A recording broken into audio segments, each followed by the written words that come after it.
What's up, my people? How's it going, everybody?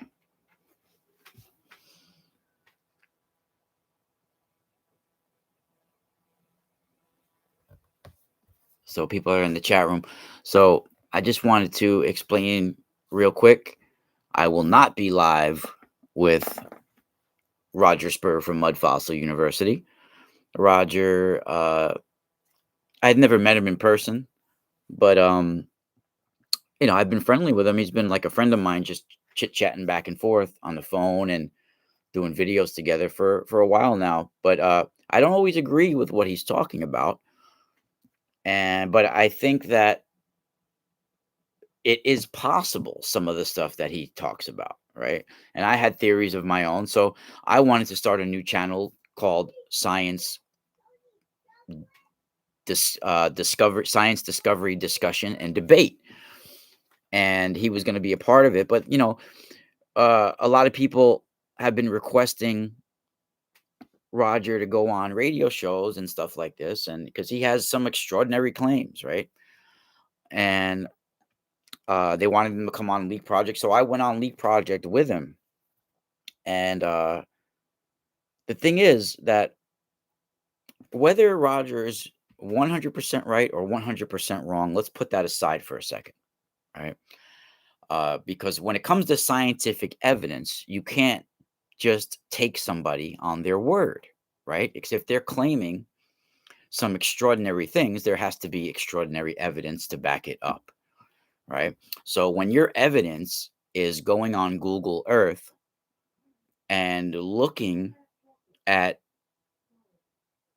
a bird's eye view from a computer of a map, and you're claiming that that's real ancient dragons that are petrified as mountains and all of this, that is an extraordinary claim, and the only evidence you have to prove that is by looking on Google Earth and saying that looks like that. All right, that is not scientific evidence. First of all, that is interesting that it does look similar to what you're describing, but in no way, shape, or form is it proof that that is real. And see, he doesn't agree with that. He said because he says so, that everybody else has to take him on his word. And I can't sign my name to that and say that's 100% right. It is interesting, and I find it interesting. That's why I talked to him about it, and I thought it would be cool to have videos about it because it is an interesting topic. It is interesting to discuss. But when me and my buddy Rex had Rex's buddy who's a geologist on, and geologist got mad and just started screaming at Roger and saying he's retarded and blah blah blah. He took it too far. He started yelling at it, but I understand his frustration because today I got into a similar little. See, it's different. Some people in life have never been humbled, right? So when they want to prove a point, they start screaming and this and that because they don't know about respect of conversation. I have been humbled before.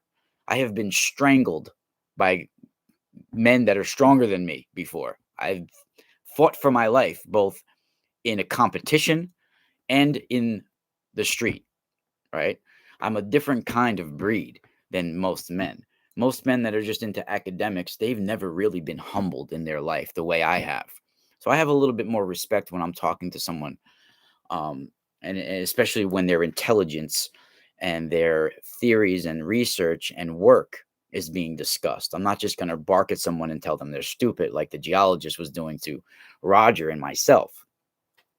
But at the same time, I am not going to look at Google Earth and say that cave is a vagina, and I know 100% sure. Because, yeah, it's interesting that it might look like a giant vagina, but you do not know for sure. You do not have scientific evidence. You're only looking at Google Earth. You're not hands-on doing it, right? So you can't claim that you're 100% right. You can claim that it is interesting that it looks that way, right? As well. Wow, thank you. Thank you in the chat room. Shout out to Meg. Ravel to expand. Hopi Dubs, Sheena.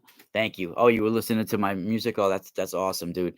Yeah, it's Nocturnal Raw Mission, right? That's the name of the song. But yeah, so I just got into a little bit of an argument with Roger just now, and I said I couldn't sign my name to what he was saying because he was saying that he has a lung that's a rock, a petrified lung, and that when he took it out of the mud and put it on the counter when he first got it, blood actually leaked out of the rock onto the counter. And he said he had pictures of this, right? But then he doesn't have a picture or video of the blood actually showing that it came from that rock. All he has is a picture of a picture. He has a picture of a tablet, and the tablet has an enlarged red stain on it. And it doesn't even show that it's on the rock or anything like that. It's just an enlarged red stain. And he has a picture of that tablet, and the tablet had the picture on it. And then when I asked him if he could show me pictures or videos of anything of the blood actually coming from the stone, or proof that the blood came from the stone, he couldn't. And he just was, you know, going around and around in circles, and then getting upset with me. So I was like, yeah, Roger, I just can't believe you all. So if he was doing videos saying that he was going to do some work with me, yes, we were planning on doing some work together, but I just cannot sign my name to him claiming, and in fact, he's telling everyone out there that everybody else in academia and in the world is wrong, and only Mud Fossil University and Roger is right. And that right there should throw up flags for you all. I do like Roger as a guy. He's a cool guy. He's a nice older man, and I respect him. But whether I think he's lying or not, I don't want to comment on, because I would hope that he wasn't lying to me. But when it comes to scientific evidence, I got to admit he was not giving me scientific evidence of what he claimed. He did not show me scientific evidence that blood came from that lung that he's saying. So he said he has DNA proof of other rocks and stuff like that. He might have. I don't know. He does have a piece of paper showing that there was, but that was not specifically. I don't know. And even papers can be forged. So I'm not saying he is forging them, but it's not real proof yet. And plus, especially all the Google Earth, you can't put that as evidence. I mean, you're literally looking at a Google Earth and saying, oh, I know 100% that this is that and this is that. The goose head is another thing. He didn't even bring that up when we went on thing. It does look similar to a goose head, but if it is a goose head, then it should be very, very easily proven. Right? It could be very easily, if you could find DNA in that, if that is actually a petrified goose head. So, hey, maybe if there's a documentary out there, I post this to you geologists and you radio shows out there, History Channel, and all these people. You got all these people that are so-called experts on there. Let's put this to the test. If Roger thinks he's right, have me, Roger, the geologist that was on, and my friend Rex, if you can't have 4 people, and let's go to certain places. If the History Channel or whatever will fly us out there, and let the geologist take samples of what Roger thinks is a dragon and all of this, and let's see what comes up. Let's get DNA tests, and let's see if this is if it's real, or if there's any reality to what he's saying. Right? It would be very easy to find out. All we would have to go to the site and take samples. Right? You would see it would be similar to, like, what if it really is a giant dragon or a giant this, you would have that sort of DNA pop up in it, then, wouldn't you? All right. So I would hope Roger's not playing with us all and pulling all their change, and so everybody. He's got the whole world believing, these round balls are all testicles and tendon balls and everything, when it's only coming from this one gentleman, right? So everybody, don't always just accept what someone's telling you as truth. It's all about science, discovery, discussion, and debate. Even with the geologists, most geologists, they're only following the curriculum of what they were taught. So I'm not saying follow that guy either, because they're only, when you go to school to get a degree, they're telling you what they want you to know, and you have to follow that curriculum, otherwise you don't pass. So I'm not saying go that route either. I'm saying you have to keep an open mind. But when it comes to showing scientific evidence, that has to be legit. You can't claim. It's one thing when I talk about psychic experiences and all of this, because I'm not asking you guys to believe that and all that. That's a whole different ballgame. But when it comes to talking about scientific evidence, there has to be scientific evidence. You can't just say it looks like that and therefore it is, because that is just ridiculous. Whoa, ridiculous. All right, and that's the last I'm going to talk about that. I do like Roger. I don't dislike him.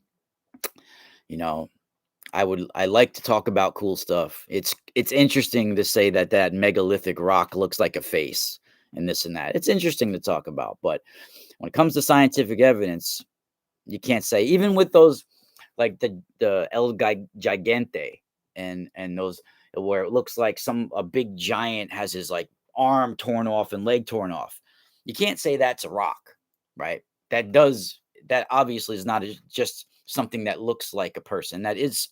But you can say that's a work of art, an ancient work of art, that somebody actually sculpted a giant to look like his leg was torn off and he just came from battle, right? And that's what a geologist is going to say. Unless you actually are able to get real DNA proof out of that rock and that thing. And I mean DNA proof where you can tell whether it's from real living, at one time living biology, or it's just trace DNA from a lot of humans touching it and stuff like that. Because that's a different story, right? Because if you look at anywhere, you're going to find human DNA. Even the geologist was saying that. Like, if you go in the water and pick up a rock, most likely if you scrape off that rock, you're going to find some kind of DNAs on there, because millions of people have touched it and millions of people have been around it. So you probably will find DNA all over everything. All right. So when he's saying a rock had DNA on it, that he scraped it off or something, I mean, yeah, that's quite possibly that it could be DNA from. Yeah, I mean, yeah, it's quite possible. It doesn't mean that the rock is a body part of a giant either, right? Like, he's just looking at little slabs of stone and saying, "Oh, I know that's a fingertip. I know that's a this. I know," and it's just you can't do that and say you're 100% right and that the rest of the world is wrong. That's just ridiculous, and it's a little ignorant and ego and ridiculous, just ridiculous. So, how's everybody doing out there? Where can I find Hobie Dubs wants to know, where can I find the songs with the band you play during the TFR shows? Some of the songs are me as a solo, where my friend Max Schilberg was playing the drums and I was playing the guitars and some of the bass. Other songs were with my buddy Ricky Rodriguez. You can look up Analog Driver and find some of those songs. You can also look up my old band, Nocturnal Awareness, and Adina Mia, another band I was in. And what else does Ricky? Ricky also has my friend Ricky also has. Ricky wrote some of the songs that are on my TFR show as well. He also what the hell is his another? He has another name of a band that I'm forgetting the name of it now. But some of it is on. If you look up Analog Driver, you could find some of it. That's when I was out in California. My buddy Ricky, he's still a good friend of mine. We're still gonna do more music together. Actually, we just talked the other day for New Year's. Today's actually my daughter's birthday. She's 4 years old today.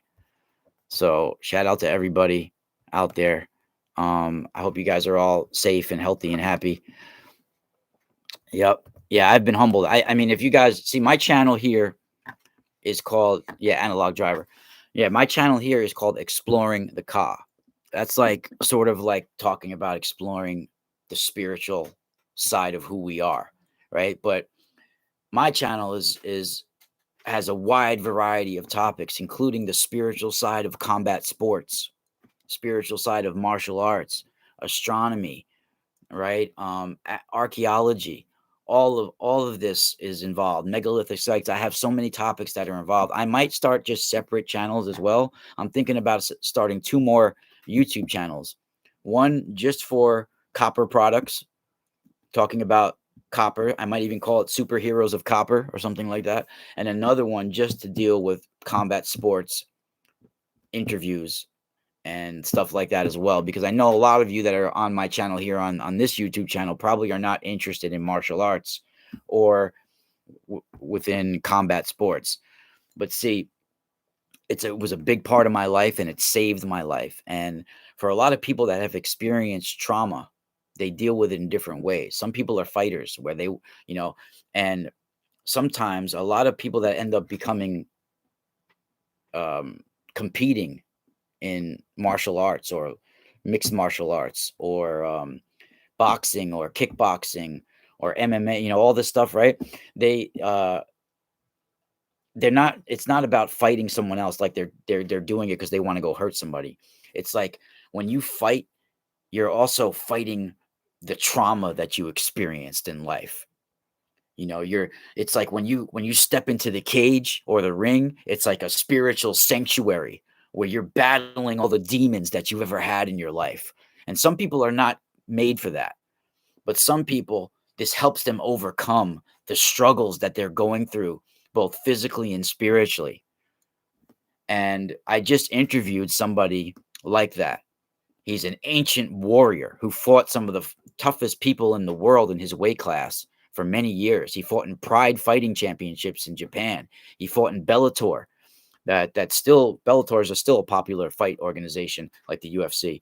He fought in Cage Rage in the UK, and he fought and beat some of the best in the world. This is a man that beat Anderson Silva, who many believe at one time was the best fighter in the world.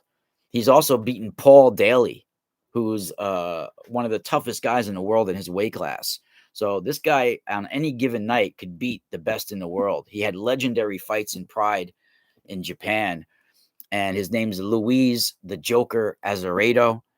You guys can find that right here on my YouTube channel. I did the interview a couple of days ago. I first met Luis many, many years ago, and I hadn't seen him in many years. And we need people like that teaching our new generations.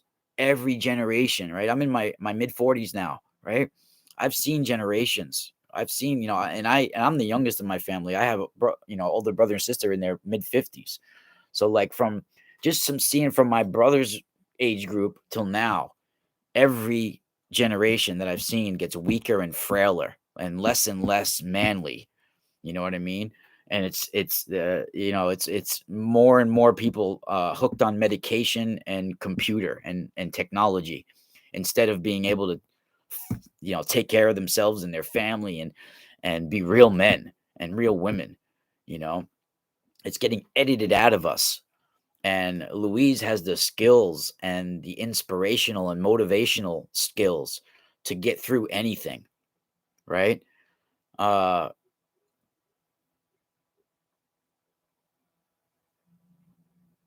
Wait, I was trying to read. I'm trying to read this one comment. What's wrong, Raj? Is your dolly out the program? I didn't believe Roger when I talked to Roger Forrester. I didn't believe Roger. You actually go watch the video again. I said squarely, right to Brian Forrester's face. I said that I do believe it's possible for giants to fossilize in the mud. That yes, if there were giants, there any pretty, it's possible for anything to fossilize in the mud. But I also said I don't agree with Roger that you can go on Google Earth and say, "Oh, that cave is 100% for sure a giant vagina." I said that right in the interview with Brian Forrester. So go look it up, M Glenn, because you're mistaken. I did say I believe certain things are possible that Roger is describing. I do believe they're possible, but I also don't see any real evidence that he's showing. All I'm seeing is that he's looking on Google Earth and saying that he knows 100%. He hurt my feelings. I hurt Roger's feelings because I didn't agree with him today. I was going to do a show with him today, and he wanted me to agree and sign my name, not literally sign my name, but he wanted me to stand by his claims that blood came out of this lung onto his counter, but he had no proof of it. Even the picture that he showed was a picture of a tablet that had a red stain on it, but the red stain wasn't even on the rock or anything. It was just an enlarged blob. So how is that scientific evidence? Would you sign your name to that? He wants me to just take because I'm sort of his friend, even though I haven't never met him in person, I'm sort of his friend. He wanted me to just sign my name to everything that he claims that because he's saying it, that he wouldn't lie. And then he's saying, well, what are you saying? I'm a liar? No, I'm not saying you're a liar, but you're saying you want me to sign my name to scientific evidence when you're not showing scientific evidence. And I can't do that. Whether I like you or whether I would have a beer with you or not.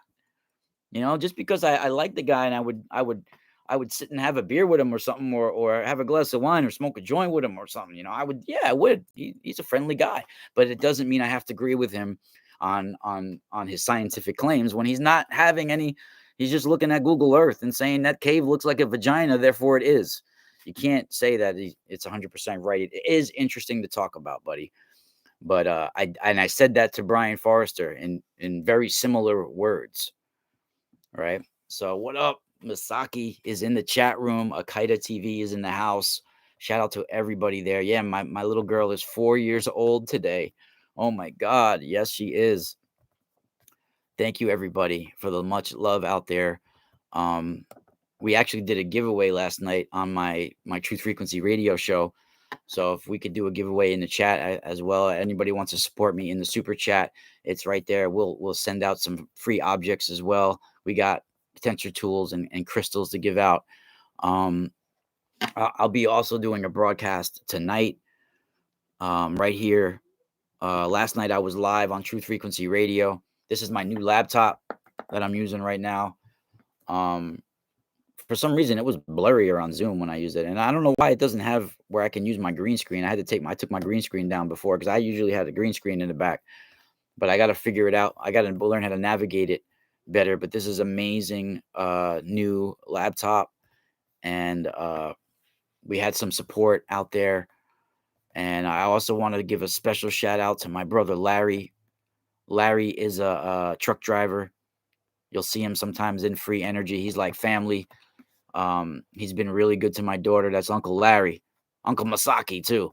All right. So yeah, everybody. Shout out to Nevermind, Rihanna Nevermind in the super chat.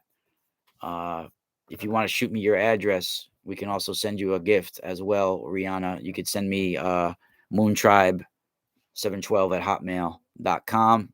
If you want to send me your email, or you could just go to my website, themysticalspiral.com, and you'll find emails that contact me privately on there. Yeah, that rock near the monolith. Now, let me explain to you guys some interesting things that I wanted to talk about. Can I share screen on here? Oh, I might have to. You know what? I should have used that other platform where I could share screen. I don't think I could share screen on here, but next time I'll do it on what the hell is it called? I forget what it's called now. But next time I'll have it where I can actually share the screen. But there's these. Since we're talking about megaliths and whether things, I want to move past whether it's real body parts or not, because that's not as interesting to me as what the actual megalithic sites are being used for, and how they were created into technology, right? That's more interesting to me. So what if they were, if it's possible that could have been biology? Everything's biology. We're biology. So what? Let's move past that. What's more interesting is the sacred network that these megalithic rocks and sites are on, and what these megalithic sites are being used for, the special technology that's incorporated in these sites, and how they're on magnetic anomalies, right? It's amazing, truly amazing. So let's get more into knowledge about these megalithic sites, right? Gotta show the hardware here, right? Gotta show the copper necklaces and everything, guys. You guys can see this beautiful work at the mysticalspiralstore.com. Really beautiful work, right? I have all new products being added actually this weekend as well. Constantly adding new products and new crystals and new tensor tools, new copper items, right? So there is I don't know how many, but in Carnac in France, let's just first talk about Carnac, France, right? Carnac, France is amazing. And many of these megalithic sites were made as, in my opinion, as well as there's a famous book now out of print, very important, um, by John Burke. I have it here. It's called Seed of Knowledge, Stone of Plenty, right? By John Burke. It's out of print, the late John Burke. And he has a lot of interesting information in that book. And he talks about in that book some of the grand tumulus structures, right?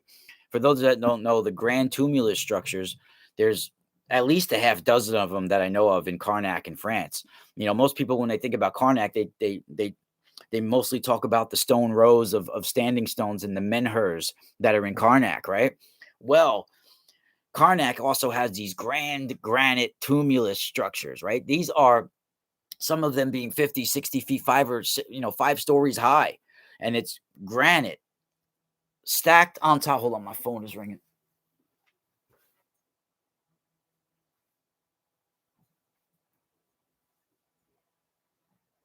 Yep.